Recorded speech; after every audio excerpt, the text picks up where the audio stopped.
Arestado sa entrapment operation ng PNP Anti-Cybercrime Group ang dating Secure na nagbebenta ng text blasting machine. Yan ang ulat ni Ryan Lasigas.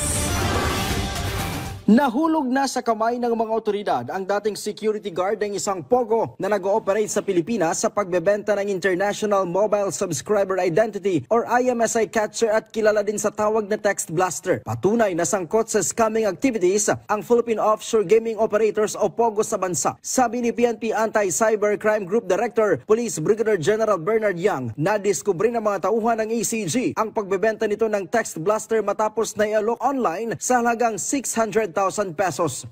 Meaning, ang may-ari nito ay yung mga dating POGO operators at binibenta ng isang dating security guard.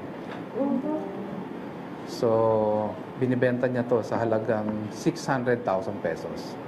Sa konting tawaran, nakuha natin to sa halagang 450,000 at kaya tayo ay nagsagawa ng entrapment operation laban dito sa nagbebenta nitong pinagbabawal na tinatawag nating IMSI catcher.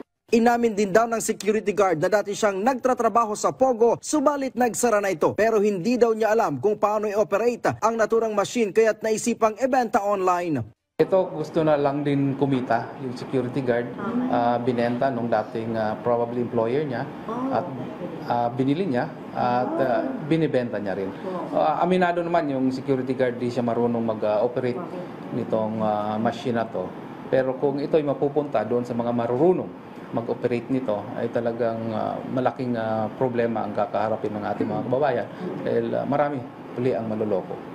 Nang buksan ng IMSI catcher, nakita pa ng mga otoridad ang huling mensahe na naisend nito. Meron itong link na maaring buksan ng mga subscribers na hinikay at maglaro para manalo. Ang una, kaya niya kasing magpadala ng mass message sa ating mga kababayan.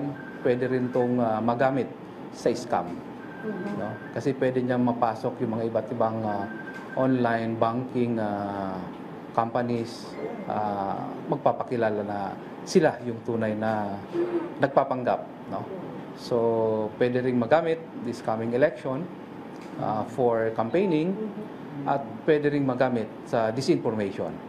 Naharap na sa patong-patong na kaso ang suspect. Ang IMSI catcher ay isang electronic device na may kakayahang makapag-track at intercept ng mobile phone communications. Kasama sa kadalasang tawag dito ay fake cell tower o rogue cell tower. May kakayahan itong gayahin ang isang cell tower at makakonect ang mga malalapit na cellphone sa IMSI catcher. Mula dito sa Campo Crame, Ryan Lasigas para sa Pambansang TV sa Bagong Pilipinas.